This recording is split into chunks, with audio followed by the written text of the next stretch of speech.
မှာနော်ဒီမှာတော့မိုးအေးအေးလေးနဲ့ခါစက်ပြုတ်လေးစားတာဟုတ်တော်လေပါခါစက်ပြုတ်အမီးလို့ငါသမီးလေးမကလေးလေးပါစားချင်ဒါဟုတ်တော့စားတယ်ဟုတ်တယ်မဟုတ်ပါဘူးဟမ်ဖြုတ်တာလေစားချင်လားစားချင်လားလက်မလေးနဲ့ခဲစကွယ်လေးလောက်ခဲကမလေးကြီးဖြစ်ကြအောင်နော်ခါဆိုပြောအတိုင်းကြတယ်ကိုချက်တဲ့ချိန်ကြရင်ပြတ်တွေ့ပါမယ်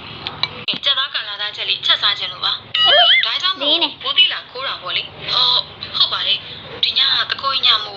ဘာကုတ်ကိုရတယ်မဟုတ်လားဟာအဲ့လိုမရဘူးဗျသူများပစ္စည်းကြီးဆိုတာအဲ့လေးတစ်ချောင်းတော့မခိုးတင်ဒါဆိုဘယ်လိုလုပ်မလဲပြန်ထားခဲ့ရမှာလားအဲ့လိုပြောနေတော့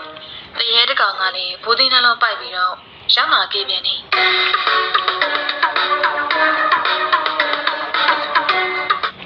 ဆောင်မောင်းလာပြင်းနေမတိုင်ခင်တရက်လိုမှာတော့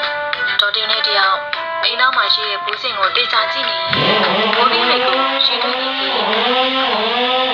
ကျုပ်ဘိုးလေးတွေဒီနေ့တော့ဖြစ်တော့မှာတော့ဒီအမတကဟုတ်ပါတော့တော်တင်နဲ့အဲ့လိုနဲ့တိုင်နေကြပါတော့ခေါ်ဆောင်လာအရှင်မအမကကြောက်နေကြဘိုးတို့လေးအိမ်နောက်မှာဘူးတီကူးစားမှုအတွက်ထွက်လာခဲ့ကြတယ်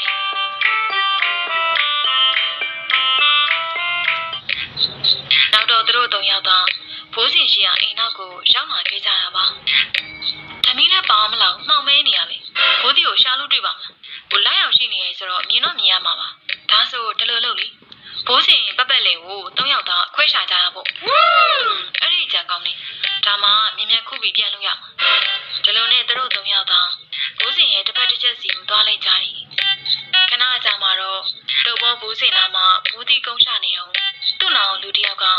ဘိုးတီနှလုံးပွေပြီးရောက်လာတာကိုမြင်လိုက်ရတယ်။ဘိုးတီရလာမလား။အေးရလာပြီရ။လာသွားကြမယ်။အေးအဲ့လိုပြောပြီးတို့ဘောလေးဘိုးတီပွေထားတဲ့သူကိုတေချာကြည့်မြင်လိုက်တော့တရေတယောက်ဖြစ်နေခဲ့တာပါ။ဟမ်တရေတကူပါလား။ဒါနဲ့တရေလေဘိုးတီနှလုံးနဲ့ဟိုဘက်ပြေးရမလို့ဒီဘက်ပြေးရမလို့နဲ့ရှင်းနေတော့ဘိုးတို့နှစ်ယောက်ရောက်လာခဲ့တော့တယ်။ဘာမှလည်းတကူမလုပ်ကြပါနဲ့ဗျာကျုပ်ဘူးသီးနဲ့ကျက်သားကလာသားချက်လေးချက်စားခြင်းလို့ပါဒါကြောင့်မို့ဘူးသီးလာခိုးတာပေါ့လေဟုတ်ပါလေဒီညတကိုးညမှုဘာကုတ်ကိုရတယ်မဟုတ်လားဟာအဲ့လိုမရဘူးဗျသူများပစ္စည်းဆိုတာအဲ့လေးတစ်ချောင်းတော့မခိုးတင်ဒါဆိုဘယ်လိုလုပ်မလဲပြန်ထားခဲ့ရမှာလားအဲ့လိုပြောနေတော့တရေတကောင်ကလည်းဘူးသီးနှလုံးပိုက်